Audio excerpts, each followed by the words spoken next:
Hello guys, you're welcome to this channel. This is Bora of Bora Closet, and if you are new, you're welcome. Kindly click on the subscribe button and turn on the notification bell. Thank you for joining us, and if you're an old subscriber, welcome also. So from my 5 years of sewing, I have realized that there is no how you will sew without using the hand needle. And today our tutorial is on the different stitches you can make with a hand needle. And if you're a beginner and you don't have a machine, you can also use these stitches to make a complete dress. So if this is what you're interested in knowing, keep on watching.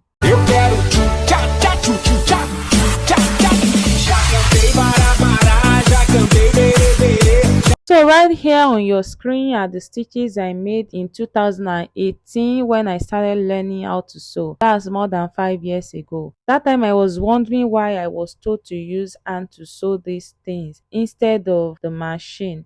But now I know better because there is no how you will sew without using the hand needle. Right here I have the different stitches. Some are embroidery stitches while some are basic sewing stitches that you can make with the hand needle. That is tacking. This one is the blanket and an embroidery stitch. To get them perfectly, I had to make at least two for each stitch to get it perfectly done. Today I can tell you that I have used most of these stitches in my sewing journey, so it's not a waste at the end of the day. And as a beginner, I am telling you boldly that you will also need these stitches in your sewing. So these are the basic stitches that I want to mention. I'm not talking about the stitches used for embroidery. No, we are talking about the basic sewing stitches. I'm starting with the tacking, which is also called the knotting. So by this time you should have your needle threaded already, and you should use the color that blends with the fabric you want to use. I am using pink thread here because I want you to see what I am doing. If not, I should use white. So let's get started while you enjoy the music.